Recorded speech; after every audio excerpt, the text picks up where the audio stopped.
मैं हूं मेघा बलानी एंड स्वागत है आपका आज की क्लास में। तो आज की क्लास की शुरुआत हम एक गाने के साथ करते हैं क्योंकि चैप्टर ही ऐसा है। चलते चलते मेरे ये गीत याद रखना, कभी अलविदा ना कहना, कभी अलविदा ना कहना। तो चैप्टर को अब शुरू करते हैं क्योंकि म्यूजिक से रिलेटेड था तो म्यूजिक तो बनता है, सिंगिंग से रिलेटेड था। हमने इससे पहले क्या समझा था? हमने संगतकार को समझा था, यानी जो पीछे से आवाज देते हैं अपनी। वैसे तो म्यूजिक भी होता है, लेकिन यहाँ पर जो बात की गई है, जो गायक को पीछे से संभालता है, सहारा देता है, उसे हम संगतकार कहते हैं। जो एक गायक के लिए क्या काम करता है, उसके लिए एक बेस बना के रखता है कि जब वो अपने सुरों में आगे बढ़े और कहीं जाके खो जाए तो उन सुरों को वो एक सामान की तरह अपना समेट के उस गायक के लिए एक सहायता का काम करता था। इसी चीज को आगे बढ़ाते हुए आगे मंगलेश डबराल जी जो हैं वो और क्या क्या बताते हैं उनको देखते हैं। ठीक है, तो यहां से है पढ़ना शुरू करते हैं। तार सप्तक। तार सप्तक मीन्स किस जो सुर है, जो सुरों को 7 सुरों के साथ मिलकर जो 7 सप्तक बनता है, उनके जो तार हैं, उनका जो स्केल है में जब बैठने लगता है उसका गला, प्रेरणा साथ छोड़ती हुई उत्साह अस्त होता हुआ, आवाज से राख जैसा कुछ गिरता हुआ, तभी मुख्य गायक को ढांढस बंधाता कहीं से चला आता है संगतकार का स्वर। कभी कभी वे यूं ही दे देता है उसका साथ, ये बताने के लिए कि वे अकेला नहीं है और यह है कि फिर से गाया जा सकता है गाया जा चुका राग। क्या कहना चाहते हैं? यहां पे बता रहे हैं कि जो गायक होता है जब वो तार सप्तक में बैठने लग जाता है, उसका गला, अब गाते गाते एकदम से गला बैठ गया, वहां पे स्केल को ऊपर ले गए और वहां जाके सुर फटने लग जाते हैं, तो उस समय पर उसको क्या लगने लग जाता है? उसको जो प्रेरणा मिली होती है, उसका जो उत्साह होता है, वो कहीं ऐसा लग रहा होता है कि अस्त हो रहा है। जब वो स्केल ऊपर चली जाती है, गाते गाते गाते गाते सुरों में खो गए और करते करते आप अपने स्केल से आगे चले गए। जब आगे चले गए तो क्या हुआ? अब वहां को मैच कर नहीं पा रहे हो, तो उस टाइम पर क्या होने लग जाता है? थोड़े से घबरा जाते हैं। जो उत्साह था गाने का, जो उमंग थी, जो एक्साइटमेंट के साथ गा रहे थे, वो धीरे धीरे डूबने लग जाता है, क्योंकि अब लग रहा है कि अब यहाँ पर मामला गड़बड़ होने वाला है। ऐसा जो भी सिंगिंग करता है उन सभी को ये चीज फील होती होगी। आवाज से राख जैसा कुछ गिरता हुआ। आवाज से राख का मतलब क्या है? कि जो सुर हैं वो जब बेसुरे होने लग जाते हैं, उसी को हम क्या कह रहे हैं? आवाज से राख। तो आवाज से राख यानी अब सुर जो हैं वो कैसे लग रहे हैं? बेसुरे से लगने लग जाते हैं और ऐसा लग रहा है कि वो गिर रहा है, यानी कि उसकी जो गायन है वो हमको कहीं ना कहीं नहीं समझ में आती है। तो गायक के साथ ऐसा फील होने लगता है। तो जब ऐसा फील होता है तभी मुख्य गायक को कौन बंधवाता है? हिम्मत बंधवाता है। डांडस मतलब होता है हिम्मत। कौन हिम्मत देता है? संगतकार हिम्मत देते हैं कि टेंशन मत करो, हम पीछे हैं, आपको बराबर साथ दे रहे हैं। कहीं से चला आता है संगतकार का स्वर, कभी कभी वह यूं ही दे देता है उसका साथ, ये बताने के लिए कि वह अकेला नहीं है। तो जब वो एक गायक गाना गाता है और गाना गाते गाते जब उसके सुरों में वो फेल हो जाता है, उसका सुर जो है कहीं हिल जाते हैं, सुर के तार हिल जाते हैं, उस टाइम पर वो साहस जो है उसका कम हो जाता है, उसको थोड़ा सा घबराहट सी होती है। और जब ये घबराहट होती है तो क्या होता है? उसको लगने लग जाता है कि अब सब खत्म हो गया, अब वो चीज नहीं। अब मान लो आप स्टेज पे किसी सिंगर को सुन रहे हो, वो गाना गा रहा है, परफॉर्मेंस दे रहा है, और परफॉर्मेंस देते देते उसके सुर थोड़े से ऊपर नीचे होने लग जाते हैं, तो वो खुद में भी क्या होने लगते हैं? थोड़े से शाय होने लग जाते हैं। उनकी हिम्मत जो है वो थोड़ी सी कम होने लग जाती है। जो एक्साइटमेंट था स्टार्टिंग में गाने का वो कम हो जाता है। और इस चीज को संभालने के लिए संगतकार जो है वो उनको साथ देते हैं और कहते हैं कि हम है ना, हम आपका साथ देंगे, आप जो हैं। और उनको जो साथ देते हैं ना, वो ये बताने के लिए साथ देते हैं कि वे अकेले नहीं है इस संगीत में, हम उनके साथ हैं। और वो क्या करते हैं? जैसे मान लो कोई गा रहा है, अब गाते गाते उसका स्केल जो हिल गया, तो या तो म्यूजिक वाले जो है अपना ट्यून बजा देते हैं, या वो गाते गाते ऐसे एंड कर देते हैं गाने को और फिर म्यूजिक बजाने लग जाते हैं, या पीछे से जो गा रहे होते हैं वो अपने स्केल पे गा रहे होते हैं। क्योंकि जैसे मान लो लास्ट में जब नहीं किसी गाने को हम एंड करते हैं तो एक हाई नोट पे गा रहा होता है, एक दूसरे पीछे जो है वो सेम नोट पे गा रहे होते हैं जो स्टार्टिंग से चला हुआ आ रहा है। तो संगत का गायक जो है वो गाते गाते अपने ऊपर हाई स्केल पे चला जाता है, तो उसको इस चीज़ की समझ नहीं होती है, लेकिन पीछे वाले जो हैं उस चीज़ को समा को बांधे रखते हैं, जिससे सुर जो हैं वो बिखरे हुए नहीं लगते हैं। परफॉर्मेंस जो है वो आपको बहुत अच्छे तरीके से लगती है। और एक गायक जो है जिसकी प्रतिष्ठा है कि उसने गाना गाया है, उसका सम्मान जो है वो बरकरार रहता है। तो उसके पीछे जो संगतकार है उसका इंपॉर्टेंट रोल है। और यह कि फिर से गाया जा सकता है गाया चुका राग। और साथ ही साथ वो ये भी कहते हैं कि क्या हो गया अगर आपके सुरों में कुछ प्रॉब्लम आ गई है या आपको थोड़ा हाई स्केल हो गया है, तो आप एक लाइन को 2-3 बार गा लो। ठीक है, कई बार होता है ऐसा कि हम कुछ गाना गाते हैं और गाना गाते गाते हमको गाने का आगे का स्टेप याद नहीं होता कि इसके बाद वाली लाइन क्या आएगी। तो क्या करते हैं, काफ़ी लोगों को होता होगा और सामने वाला आपको पता भी नहीं चलता होगा कि ये तो भूल गया, क्योंकि वो क्या करते हैं, वो उसी लाइन को 1-2 बार गा लेते हैं। तो संगतकार यही कहना चाहते हैं, क्या हो गया अगर आपका वो चीज़ नहीं हो पा रही है, तो उनको हिम्मत देने के लिए बोलते हैं कि एक लाइन को आप 2-3 बार गा लो, तो उससे भी आपका जो है वो रिपीटेशन होने से आप उस चीज़ को बच सकते हो। तो ये सारी हिम्मत जो है वो संगतकार देते हैं। ठीक है, आगे बात करते हैं इसकी व्याख्या की। जब गायक उच्च स्वर में गायन करता है तो कभी कभी गाते गाते उसका गला बैठने लगता है। इससे उसके गाने की जो प्रेरणा है और उत्साह है वो समाप्त होने लगता है। तेज स्वर मंद पड़ने लगता है। जब संगतकार का स्वर से अपार सांत्वना प्रदान करता है, और जो संगतकार है उसे अपने स्वर से उसको सांत्वना प्रदान करता है, उसको हिम्मत देता है, भैया कोई बात नहीं, हम पीछे हैं, हम संभाल रखे हैं, तुम इस चीज को टेंशन नहीं लो। उसके डूबे आत्मविश्वास को नवजीवन प्रदान करते हैं। ठीक है, कभी कभी अकारण भी वह गायक की संगत करता है, मानो उससे आश्वस्त कर रहा हो कि वह अपने को अकेला ना समझे, वे उसके साथ है। और कभी कभी वो गायक जो होता है उसका साथ वैसे भी दे देता है कि हम तुम्हारे साथ हैं और कोई बात नहीं, अगर तुमको एक जैसे मान लो कई बार तो ऐसा भी होता है ना, जरूरी नहीं सुरों से ही चीज़ें हो, कई बार हम गाना भूल भी जाते हैं, तो उसके लिए भी ये कह रहे हैं कि कभी कभी हो सकता है ऐसी चीज़ नहीं हो, वैसे भी जर्नली कई बार हम काफ़ी चीज़ें हो जाती हैं, तो उसके लिए आप एक लाइन को 2-3 बार गा लो, तो उसमें भी कोई टेंशन नहीं है। तो वह गायक को विश्वास दिलाता है कि वह चाहे तो गाए गए जो राग है उसको फिर से गा ले, या लाइन हो गया या राग हो गया, किसी लाइन की जो है, राग मीन्स क्या होता है पता है, जैसे कोई गाना गाते हैं तो उसको गाने के अलग अलग स्टेप, कोई लोग जो है वो राग को अलग ले जाते हैं, गाना बना हुआ किसी और तरह से होता है और बना किसी और तरह से लेते हैं। जैसे मैंने अभी स्टार्टिंग में गाना गाया चलते चलते, अब कोई ऐसा चलते चलते यूं ही, मतलब उस राग को ही चेंज कर दे। तो उन्होंने कहा कि राग जो है, आपको राग का मीनिंग समझा रही थी, राग क्या है, राग को आप एक राग को 2 से 3 बार भी गा दोगे, रिपीट कर लोगे, तो उसमें भी कोई परेशानी नहीं है। ठीक है, वेरी सिंपल। आगे देखते हैं, ये हमारा अंतिम पद है। और उसकी आवाज में जो एक हिचक साफ सुनाई देती है या अपने स्वर को ऊंचा न उठाने की जो कोशिश है, उससे विफलता नहीं, उसकी मनुष्यता समझा जाना चाहिए। संगतकार के लिए कह रहे हैं, क्या कह रहे हैं, जो उसकी आवाज है ना संगतकार की, वो थोड़ी सी उसके साथ हिचक सुनाई देती है। क्यों? क्योंकि वो संगतकार है, पीछे से गा रहे होते हैं, उनको ऐसा लग रहा होता है कि भाई अगर हमने गायक से अच्छा गा लिया तो वो चीज़ भी नहीं होनी चाहिए। ऐसा हो सकता है कि भाई गायक है तो उसके साथ जो पीछे बैठे हैं गाने वाले, वो ऐसा नहीं है कि सही नहीं गाते होंगे, अच्छा गाते होंगे, बस अभी ट्रेंड हो रहे थे तो उस हिसाब से हो सकता है। लेकिन कुछ ऐसा भी हो सकता है किसी केसेस में कि संगतकार जो है उसमें से कोई अच्छा भी गाता है, जो गायक से भी अच्छा गा सकता है। तो यहाँ पर जो संगतकार है उसके मन की बात कही जा रही है कि संगतकार को कभी कभी अंदर से हिचक भी होती है और उसको ऐसा लगता है कि कहीं ऐसा ना हो कि मैं गायक से अच्छा गा लूँ, तो इसलिए भी वो थोड़ा सा डरा डरा सहमा सहमा गाता है, धीरे धीरे गाता है, ताकि ऐसा सामने वालों को प्रतीत ना हो जाए कि अरे यार सिंगर से अच्छा तो ये पीछे जो बैठे हैं वो गा रहे हैं।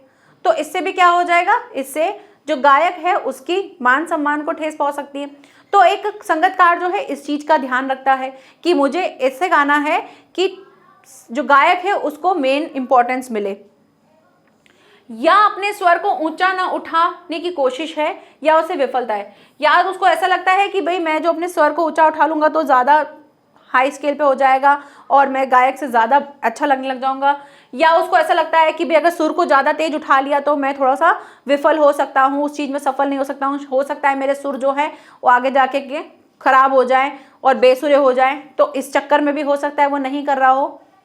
लेकिन ये उसकी मनुष्यता समझी जानी चाहिए, और ये क्या समझी जानी चाहिए, उसकी मनुष्यता समझी जानी चाहिए कि वो एज ए ह्यूमन जो है वो कितनी सही सोच रखता है, कि उसने ये सोच रखी कि मैं अगर अच्छा गा लूंगा तो गायक के लिए वो चीज़ सही नहीं होगी, इसलिए भी थोड़ा डरा डरा गाता है। तो इसका मतलब ये नहीं है कि वो डरपोक है या उसके अंदर काबिलियत नहीं है, वो इसलिए धीरे गाता है, इसलिए डरा डरा गाता है ताकि उसको जो गायक है उसका वो सही क्या बोलते हैं जस्टिफिकेशन कर पाए कि हाँ भाई सिंगर है, ये पीछे गाने वाले संगीतकार हैं, तो सिंगर जो है उसको ज़्यादा इंपॉर्टेंस मिल रही है। तो इस चीज़ को मेंटेन करने के लिए जो संगीतकार है वो इस तरह से गाते हैं। ठीक है, तो आगे बात करते हैं इसकी व्याख्या की।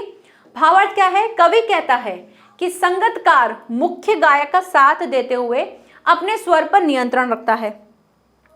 वह जानबूझकर अपना स्वर गायक के स्वर से ऊंचा नहीं उठाता है, वह एक सहायक की भूमिका में ही बने रहने का प्रयास करता है। वो हमेशा यही ट्राई करता है कि मैं एक सहायक की तरह पीछे से उसको सपोर्ट करूं। यह संगीतकार की असफलता या अयोग्यता नहीं है, बल्कि उसकी मानवीयता का प्रमाण है। एक मानवता जो है उस चीज का वो एक दिखा रहे हैं कि ये मानव है जो एक चीज को, एक मानव के लिए इतना तरीके से सोच रहे हैं। योग्य और समर्थ होते हुए भी वो योग्य है, समर्थ भी है, गा भी सकता है। वह स्वयं को पृष्ठभूमि में ही रखता है और अपने गुरु के मान प्रतिष्ठा बढ़ाने में पूर्ण योगदान देता है। वो समर्थ है, उसको आता है गाना, वो हर एक चीज अच्छे से कर सकता है, लेकिन वो सिर्फ और सिर्फ जो उसका गायक है जिसको वो गुरु मानता है अभी, उसकी मान और प्रतिष्ठा का ध्यान रखता है। इसीलिए वो अपने स्वरों को, अपनी जो स्केल है गाने की, उसको गायक से कम ही रखता है। ठीक है, तो यहाँ पर ये चैप्टर जो हमारा कंप्लीट होता है, जिसमें हमने संगीतकार के बारे में पढ़ा। अब इनके प्रश्न उत्तर देख लेते हैं। बहुत ही इंटरेस्टिंग इनके प्रश्न हैं जिनके आपको आंसर देने। सबसे पहला प्रश्न है, संगीतकार के माध्यम से कवि किस प्रकार के व्यक्तियों की ओर संकेत करना चाह रहा है? तो संगीतकार के माध्यम से व्यक्तियों, जो कभी भी किसी भी कविता में क्या होता है, सिर्फ अभी यहाँ पे तो संगीतकार है, लेकिन इनको हमने जब इनमें देखा था कि कविता के सार में, तो हमने देखा था कि यहाँ पर मनुष्यों के लिए भी कहा गया है। तो यहाँ पर ऐसा कहा गया है कवि के द्वारा कि जीवन में बहुत ऐसी सारी चीज़ें होती हैं जिनमें हमको कोई ना कोई हेल्प करता है। तो ऐसी चीज़ें हैं कि संगीतकार के माध्यम से कवि ऐसे व्यक्तियों की ओर संकेत करना चाह रहे हैं जो हमें पीछे से सपोर्ट करते हैं। फॉर एग्जाम्पल, अगर हमारे यहाँ आसपास में कोई फंक्शन होने वाला हो, तो फंक्शन होने के लिए हमारे यहाँ पे जैसे मान लो पार्षद जी जो हैं, उन्होंने कहा है कि यहाँ पर आज हम रावण दहन करने वाले हैं। ठीक है, तो रावण दहन करने का जो मेन डिसीजन है वो किसने लिया? हमारे पार्षद जी ने लिया। तो सब लोग क्या करेंगे? सब लोग वाहवाही करते हैं किसकी? अरे हमारे पार्षद जी ने हमारे यहाँ पे देखो कितना अच्छा फंक्शन करवाया है रावण दहन का। बट क्या पार्षद जी खुद कर रहे थे सब कुछ? जी नहीं, उनके पीछे उनके सहकर्मी थे, वो हेल्प कर रहे थे। तो यहाँ पर वो जो सहकर्मी हैं वो कौन हो गए? एक तरह से संगीतकार हो गए, जो उस संगत में रह करके, साथ में रह करके किसी काम को कर रहे हैं। तो ऐसा करने के लिए उन्होंने बोला है कि भाई ऐसे व्यक्ति जो आपकी हेल्प करते हैं और आपको मान सम्मान दिलाते हैं समाज में, तो नाम किसका होगा भाई? नाम पार्षद जी का होगा। हर कोई क्या बोलेगा? पार्षद जी ने कराया। कोई उनके सहकर्मी को जानता है, उनका पर्सनल नाम जानता है, उनको जाके पर्सनली थैंक यू बोलेगा? नहीं, पार्षद जी बोलेगा अरे पार्षद जी आपने हमारे यहाँ पे फंक्शन करवाया। सब थैंक यू किसे बोलते हैं? उनको बोलते हैं। तो जो पीछे से काम करने वाले हैं उनका एक ही मकसद होता है, हमारे जो आगे हैं हम उनका मान सम्मान करवाएं, और उसके लिए वो कुछ कार्य करते हैं जिसमें उनका नाम भी नहीं होता है। तो ऐसे व्यक्तियों के समाज में चीजें होती हैं। तो संगीतकार के माध्यम से क्या बोलना चाहते हैं? वह कवि जो है उन लोगों की ओर ध्यान आकर्षित कर रहे हैं जो स्वयं पृष्ठभूमि में रहकर अपने मुख्य कलाकार जो हैं उनके महत्व को बढ़ाने के लिए लगे रहते हैं। और संगीत के अतिरिक्त समाज और इतिहास में भी ऐसे लोग पाए जाते हैं। आप चाहें तो इसमें 1 से 2 लाइन में अपना कोई उदाहरण भी लिख सकते हो, तो उससे आंसर जो है आपका और अच्छा दिखता है। ठीक है, नेक्स्ट क्वेश्चन देखते हैं। नेक्स्ट क्वेश्चन है, संगीतकार जैसे व्यक्ति संगीत के अलावा और किन किन क्षेत्रों में दिखाई देते हैं?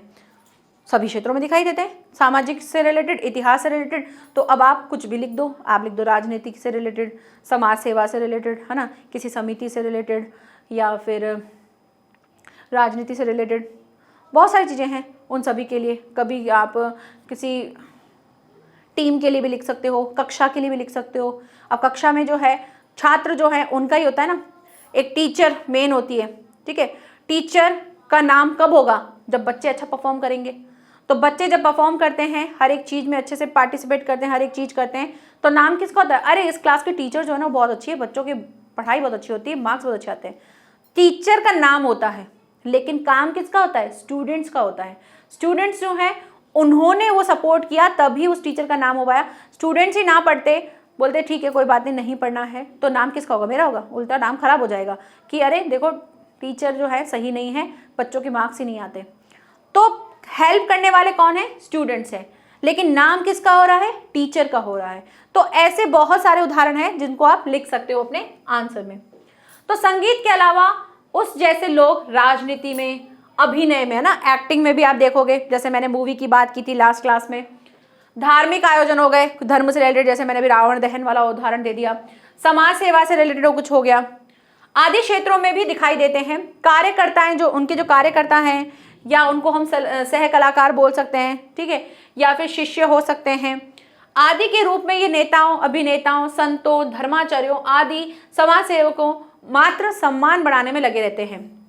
ये अभिनेताओं का, संतों का, धर्माचार्यों का, समाज सेवकों का, इन सभी का क्या करते हैं? मान सम्मान बढ़ाने में ये बाकी के जो सह कलाकार, शिष्य, कार्यकर्ता, समाज सेवी, वो सभी लगे रहते हैं। ठीक है, चलिए आगे बढ़ते हैं। नेक्स्ट क्वेश्चन क्या दे रखा है? संगीतकार किन किन रूपों में मुख्य गायक गायिका की मदद करते हैं? तो भाई लिख सकते हो कि गाने में, म्यूजिक में, जब सुर उनके ऊपर स्केल पर चले जाते हैं, उन चीज़ों को संभालने में, जब कभी वो कोई लाइन भूल जाते हैं उस चीज़ को याद दिलाने में, ठीक है, इस तरह से वो एक गायक या गायिका की हेल्प करते हैं जब वो गाते हैं और उस गाते समय कुछ गड़बड़ हो जाती है। जब वो अपने सुरों से भटक जाते हैं तो उन्हें वापस उन सुरों तक लाने में उनकी हेल्प करते हैं। जब उनका गला थक जाता है तो उसको रेस्ट देने में, उनको आराम देने में मदद करते हैं। तो ये आप सब चीज़ें लिख सकते हो। तो देखो चैप्टर समझा हुआ होता है ना अच्छे से, तो हम अपने आंसर खुद ही बना के लिख देते, फिर क्या याद करना, बस मात्राओं की अच्छे से ज्ञान होना चाहिए, मात्राएं सही लगानी है, बाकी तो कर लेते हैं। तो संगीतकार निम्नलिखित रूपों में मुख्य गायक गायिकाओं की मदद करते हैं। वे मुख्य गायक के आलाप को दोहराते हैं, लाइंस को दोहराते हैं, जो उसने आलाप गाया हुआ होता है ना, उसके प्रभाव को बढ़ाते हैं और उसको और ज़्यादा बढ़ा के करते हैं। गायक के लय, तान आदि में लीन हो जाने पर गीत के स्थायी भाव को ध्यान में रखते हैं और थामे रखते हैं, जिससे गायक को मूल गायन पर लौटने में सहायता मिल जाती है। वे गायक के स्वर के बिखरने पर उसे संभालते हैं और गायक गायिकाओं को अपनी उपस्थिति का एहसास करा के उन्हें क्या बोलते हैं? सांत्वना देते हैं कि हम पीछे हैं, आप इस चीज की टेंशन नहीं लो। ठीक है, नेक्स्ट प्रश्न नंबर 4। प्रश्न नंबर 4 क्या दे रखा है? भाव स्पष्ट करना है और उसकी आवाज में जो एक हिचक साफ सुनाई देती है या अपने स्वर को ऊंचा न उठने की जो कोशिश है उसे विफलता नहीं, उसकी मनुष्यता समझा जाना चाहिए। तो ये हमने बहुत अच्छे से डिस्कस किया था। इसका सिर्फ हम आंसर देखना स्टार्ट करते हैं। क्या आंसर दे रखा है? कवि कहते हैं कि संगीतकार मुख्य गायक का साथ देते हुए अपने स्वर पर नियंत्रण रखता है। वे जानबूझकर अपना स्वर जो है गायक के स्वर से ऊंचा नहीं उठने देता है। वे एक सहायक की भूमिका में ही बने रहना चाहता है और उसी का ही प्रयास करता है। ये संगीतकार की असफलता और अयोग्यता नहीं, बल्कि उसकी क्या है? मानवीयता है। योग्य और समर्थ होते हुए भी वे स्वयं को क्या करता है? पृष्ठभूमि में रखता है और अपने गुरु की मान प्रतिष्ठा बढ़ाने में पूर्ण योगदान देता है। क्लियर? आगे बढ़ते हैं। Next question. किसी भी क्षेत्र में प्रसिद्धि पाने वाले लोगों को अनेक लोग तरह तरह से अपना योगदान देते हैं। कोई एक उदाहरण देकर इस कथन पर अपने विचार लिखिए। तो देखो यहाँ पर हर एक क्षेत्र में कुछ ना कुछ होता है। आप अपनी तरफ से कोई भी आंसर दे सकते हो कि जिसमें आप किसी से रिलेटेड, जैसे आपकी स्कूल की कोई टीम है या आपकी क्लास है उसके बारे में दे सकते हो, या आपके आसपास कोई ऐसी चीज़ है जो जैसे कोई सी नेता के बारे में आप दे सकते हो। आप अपने अकॉर्डिंग कोई भी उदाहरण दे सकते हो। यहाँ पर एक उदाहरण हम भी देखते हैं किसी भी क्षेत्र का प्रसिद्ध व्यक्ति क्यों न हो, उसकी प्रसिद्धि और सफलता का आधार वे सहयोगी और सहकर्मी होते हैं जो अपने योगदान से उसकी उन्नति का मार्ग प्रशस्त करते हैं। हमारे साथ एक और चीज भी है जो हमारी उन्नति में बहुत ज़्यादा साथ देते हैं। शायद कभी आपने नोटिस किया है या नहीं, शायद किया ही होगा, इतना तो अब हम समझदार हो गए हैं। अगर हम आज सक्सेस हो पाए हैं तो किसकी वजह से हो पाए हैं? अपने पेरेंट्स की वजह से। अगर पेरेंट्स वो साथ नहीं देते जो मिलना चाहिए, वो साथ नहीं मिलता, तो हम क्या करते? हम शायद कहीं ना कहीं खो जाते, उस चीज़ को नहीं कर पाते। तो हर एक चीज़ लाइफ में, कोई भी चीज़ होती है ना, चाहे अच्छी हो चाहे बुरी हो, वहाँ से आपको किक मिलती है ना, बुरे से ज़्यादा किक मिलती है, उससे हम और बेटर करते हैं। तो बुरा होना भी लाइफ में अच्छा है, अच्छा ही अच्छा होगा तो एक ही जगह पड़े रहेंगे। तो बुरा जो होता है उससे हमको एक किक मिलती है, एक काम करने की एक अलग चीज़ मिलती है। तो वो चीज़ हमको मिलती है जो हमको हमारे घर से भी मिलती है, आसपास के लोगों से भी मिलती है। तो यहाँ पर अगर आपकी सफलता के बारे में बात करें तो हमारे माता पिता भी हैं, लेकिन अगर आपको एक उदाहरण लिखना है तो आप उदाहरण कोई भी लिख सकते हो। फिर मैंने आपको बता ही दिया कि आप किसी टीम, जैसे यहाँ पर हम महेंद्र सिंह धोनी जो है उनके बारे में देख रहे हैं। क्या देख रखा है? आज महेंद्र सिंह धोनी का एक सफल कप्तान के रूप में चारों ओर यशगान हो रहा है, लेकिन उसकी टीम के खिलाड़ियों ने यदि उसका तन मन से सहयोग न किया होता तो वह अकेले क्या कर सकता था? टीम विजय होती है तो नाम कप्तान का होता है, किंतु योगदान हर सदस्य का होता है। जी बिल्कुल, अगर MS धोनी की बात करें तो कप्तानी के नाम पे उनका नाम लिया जाता है, लेकिन उनकी कप्तानी कब सफल हुई? जब उनके प्लेयर्स उनकी बात को समझा और उन्होंने उस तरह से सहयोग किया जैसा वो चाहते थे। अगर प्लेयर्स सिर्फ अपना अपना देखते, ज़्यादा ध्यान नहीं देते, तो अकेला कप्तान क्या ही कर लेता? कुछ नहीं कर सकता था। तो यहाँ पर जब टीम जीतती है तो बात करने के लिए कप्तान जी को बुलाया जाता है। फिर उसके बाद देखा जाता है कि टीम में किसने अच्छा परफॉर्म किया है, उसके according man of the match दिया जाता है। लेकिन पहले कप्तान को बुलाया जाता है, तो वो कप्तान इंपॉर्टेंट, मतलब कप्तान को मेन दिया जाता है, लेकिन पीछे जो उसकी टीम होती है उन सभी का क्या मकसद होता है? उनका मकसद होता है कि हमको हमारे कप्तान का नाम रोशन करवाना है, और उस टीम के लिए क्या होना चाहिए? उस टीम के लिए क्लैप होनी चाहिए। वो टीम जो है बहुत अच्छा कर रही है, ये चीज़ जो है वो मिल करके करते हैं, और इसी वजह से वो कप्तान जी जो हैं वो आगे बढ़ पाए, उनका नाम हो पाया। तो पीछे से कौन थी? टीम थी। अगर टीम सही नहीं होती तो क्या होता? कुछ नहीं हो पाता, मैच अच्छे से हो ही नहीं पाता। तो ये चीज़ उदाहरण के रूप में आप लिख सकते हो। अच्छा उदाहरण है, आप ये भी लिख सकते हो। क्रिकेट तो देखते ही होंगे थोड़े बहुत। तो नेक्स्ट प्रश्न नंबर 6, कभी कभी तार सप्तक की ऊंचाई पर पहुंचकर मुख्य गायक का स्वर बिखरता नजर आता है, उस समय संगतकार उसे बिखेरने से बचा लेता है। इस कथन के आलोक में संगतकार की विशेष भूमिका को स्पष्ट कीजिए। तो भाई संगतकार क्या होता है? उसकी भूमिका ये होती है कि जब गायक जो है वो अपने सुरों से बिखर जाता है तो संगतकार उस चीज़ को संभालता है, उनके जो उसका जो मेन लाइन है, जो उसका मेन स्वर है, उसको वो अपने स्तर पर कायम रखता है, और इस तरह से वो भूले हुए उसी राग को बार बार गाने के लिए भी कह सकता है, उसको बार बार गाने के लिए भी कहता है, उसको ढांढस बंधाता है, उसको हिम्मत देता है। तो ये सारी चीज़ें आप लिख सकते हैं। तो संगीत की लय को तार सप्तक तक उठा ले जाना तो सरल होता है। भाई अगर आप संगीत की लय गा रहे हो तो उसको तार सप्तक यानी कि हाई लेवल तक, ऊपर तक, 7 सुरों में, सप्तक में 3 होते हैं, जब आप उसको हाई लेवल तक लेके चले जाते हो तो गाते गाते गाते आप चले तो जाते हो, क्योंकि गाने में फ्लो होता जाता है और हम चले जाते हैं वहां तक, किंतु उसे सही समय तक साधे रखना कठिन हो जाता है। लेकिन उसको राइट टाइम तक उसी स्केल पर गाते रहना कठिन हो जाता है। ये हर कलाकार के वश की बात नहीं है। कभी कभी तार सप्तक में गाते हुए गायक का स्वर बैठने लग जाता है और बिखरने लगता है, उसकी प्रेरणा शक्ति और उत्साह जो है वो क्षीण यानी कि खत्म हो जाता है। तब संगतकार ही संकट मोचन बन करके, जैसे संकट मोचन हनुमान जी ने, उसी तरह से संकट को दूर करने वाले गायक जो है उनकी सहायता में संगतकार जो है वो आगे खड़े रहते हैं और उनकी हेल्प करते हैं। उसके स्वरों को दोहराते हुए उसे संभलने का अवसर प्रदान करता है। इस दृष्टि से संगतकार की भूमिका क्या है? अत्यंत महत्वपूर्ण हो जाती है। यदि वे सही समय पर सहयोग ना करे तो महान से महान कलाकार की प्रतिष्ठा भी क्या हो जाती है? धूमिल यानी कि धूल में मिल जाती है। ठीक है, नेक्स्ट प्रश्न, सफलता के चरम शिखर पर पहुंचने के दौरान यदि व्यक्ति लड़खड़ाता है तब उससे सहयोगी किस तरह संभालते हैं? सफलता के शिखर पर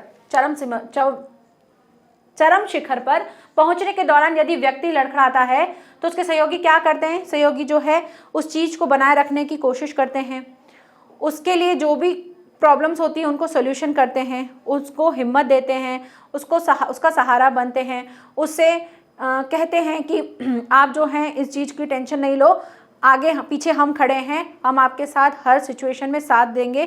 तो इस तरह से हम कोई भी व्यक्ति, उन सभी के लिए यही चीज़ होती है। तो कभी कभी ऐसा महान कलाकारों के साथ भी होता है। तो कभी कभी महान कलाकार भी सफलता के चरम शिखर पर जब पहुंचकर लड़खड़ाने लगता है, उस समय पर उनके सहयोगी या संगतकार जो है उन्हें संभालते हैं। वे सक्रिय सहयोग, उत्साहवर्धन करते हैं, विभिन्न उपायों से उनको थामते हैं, आत्मविश्वास जगाते हैं, मुख्य कलाकार की कमी को अपने सहयोग से ढकने का प्रयास करते हैं और पुनः उनके अंदर क्या करते हैं? आत्मविश्वास पैदा करते हैं।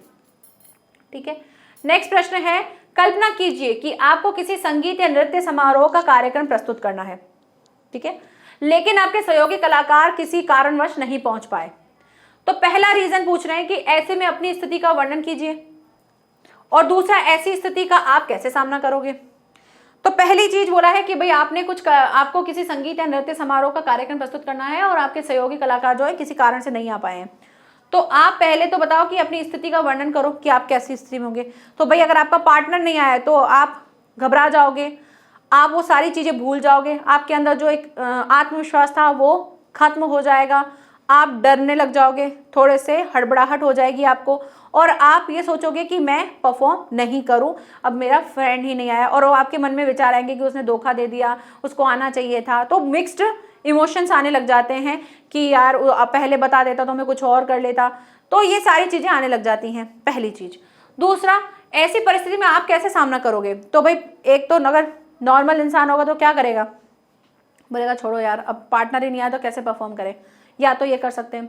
दूसरा क्या कर सकते हैं, दूसरा ये कर सकते हैं कि हम जाके जो भी हमारे जो हैं जिन्होंने अरेंज किए हैं प्रोग्राम, उनको हम बोल सकते हैं भाई हमारा पार्टनर जो है वो अभी तक नहीं आया है, थोड़ा सा मैं वेट करना चाहता हूँ, तो आप मेरा नाम जो है लास्ट में कर दो, ठीक है।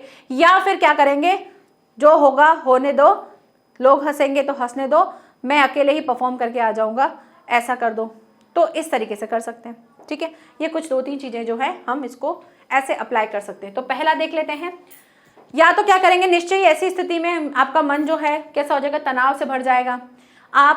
मैं निरंतर सह कलाकारों से संपर्क बनाने की कोशिश करूँ, मतलब जो भी है उस जो आपके साथ परफॉर्म करने वाला है उसके साथ आप कांटेक्ट करने की कोशिश करोगे। एक एक पल जो है भारी होता जाएगा। मैं आयोजकों से अनुरोध करूंगा कि मेरे कार्यक्रम को आगे बढ़ा दे। अपने सहयोगी कलाकार को के बिना मैं अपने आप को अत्यंत क्या करूंगा, असहाय, हेल्पलेस महसूस करूंगा। क्लियर। दूसरा क्या है, ऐसी परिस्थिति में क्या कर सकते हो। तो ऐसी परिस्थिति आने पर मैं कुछ समय के लिए दर्शकों को भले ही बहला सकूं, लेकिन विलंब बढ़ते जाने पर मैं क्या हो जाऊंगा, श्रोता और दर्शकों से क्षमा मांग लूंगा कि मेरे से नहीं हो सकता है, और मैं आयोजकों से कोई वैकल्पिक व्यवस्था करने का अनुरोध भी करूंगा। ऐसा भी कहूंगा कि कोई और पार्टनर दे दो, या कोई और हो तो उसको मेरे साथ दे दो, खड़ा कर दो। तो ऐसे भी हो सकता है, ऐसा होता है ना, हर किसी के साथ होता है कि कोई कुछ परफॉर्म था, पार्टनर आया नहीं, और उस वजह से आप इस सिचुएशन में फंस जाते हो। तो उस टाइम पे आप क्या क्या कर सकते हो, वो सारी चीजें आपको बतानी है। क्लियर। नेक्स्ट क्वेश्चन देखते हैं। नेक्स्ट क्वेश्चन है, आपके विद्यालय में मनाए जाने वाले सांस्कृतिक कार्यक्रमों में मंच के पीछे काम करने वाले सहयोगियों की भूमिका पर एक अनुच्छेद लिखिए। तो आपको एक अनुच्छेद लिखना है सहयोगी कर्मियों के ऊपर। तो भाई जब स्टेज होता है तो उसको बनाने के लिए भी लोग होते हैं, उसके बारे में लिख सकते हो, या आपके जो पीछे गाने में जो म्यूजिक देने वाले हैं वो लिख सकते हो, जो साउंड सिस्टम है उनके बारे में लिख सकते हो। तो बहुत सारी चीजें आप लिख सकते हो। किसी सांस्कृतिक आयोजन में मंच पर उपस्थित कलाकार या वक्ता आदि के साथ ही मंच के पीछे जो है कार्यक्रम के संचालन में सहयोग करने वाले साथियों की भी बड़ी महत्वपूर्ण भूमिका होती है। यदि इनको सही समय पर सहयोग ना मिले तो अच्छे से अच्छे कलाकार भी क्या हो जाते हैं, हंसी के पात्र बन जाते हैं। पर्दा उठाना और गिराना, प्रकाश को नियंत्रण करना, उद्घोषण करना, मंच की समयानुकूल देखना, साज सज्जा करना, संवादों का संकेत करना, समय का ध्यान रखना, जो एंकर होता है उनका आना, उसकी एंकरिंग, उसका बोलने का, ये सब चीज़ें हमारी एक हेल्प के लिए होती हैं। अतः इनकी भूमिका के महत्व को भुलाया नहीं जा सकता। ठीक है, नेक्स्ट प्रश्न क्या है? नेक्स्ट प्रश्न है किसी भी क्षेत्र में संगतकार की पंक्ति वाले लोग प्रतिभावान होते हुए भी मुख्य या शीर्ष स्थान पर क्यों नहीं पहुंच पाते हैं? क्यों नहीं पहुंच पाते? क्योंकि हम डिस्कस कर चुके हैं, क्योंकि ऐसे लोगों को लगता है कि जो हमारे पास है भूमिका हम उसी को ही अच्छे से निभाएं और जिस काम के लिए हैं हमें वो चीज़ करें, ताकि हमारे जिसके लिए हम जिसको हेल्प कर रहे हैं उसका मान सम्मान बना रहे। तो संगतकारों की श्रेणी में आने वाले लोगों की एक नपी तुली भूमिका रहती है। वे जानते हैं कि उन्हें मुख्य प्रस्तोता का ही सहयोग करना है, उनको पता होता है कि हमको इन्हीं को ही हेल्प करनी है। वे संकोचवश अपनी योग्यता और प्रतिभा को दबा के रखते हैं कि अगर वो भले कितना ही अच्छा गाते हैं लेकिन वो फिर भी उसके पीछे से हेल्प करते हैं। उनको मुख्य भूमिका में आने का अवसर और प्रोत्साहन जो है बहुत कम ही मिल पाता है। यही कारण है कि ऐसे लोग शीर्ष स्थान पर नहीं पहुंच पाते, मतलब टॉप के स्थान पर नहीं पहुंचते हैं, क्योंकि उनको ऐसा लगता है कि हम जो हैं इनको पीछे से हेल्प करने वाले हैं और ये हमारे आगे जो है हमें इनके मान को संभाल के रखना है, तो इसको आप डबल क्रॉस नहीं कर सकते हो। और इसके लिए वो अपनी जो योग्यता होती है उसको भी थोड़ा सा दबा के रखते हैं। तो ये उनकी क्या है? विफलता नहीं है, ये उनकी एक मानवीयता है। ये लाइन भी आप इसमें ऐड कर सकते हो। ठीक है, तो यहाँ पर जो है ये चैप्टर जो है हमारा कंप्लीट होता है, जो कि क्या था? मंगलेश डबराल द्वारा लिखित संगतकार। अब यहाँ पर हमारा पद्य पाठ जो है वो टोटली कंप्लीट हो चुका है। नेक्स्ट हम करेंगे इसके गद्य खंड को और गद्य खंड को समझना शुरू करेंगे वन बाय वन। तो मिलते हैं नेक्स्ट लेक्चर में। Thank you so much, bye bye and take care.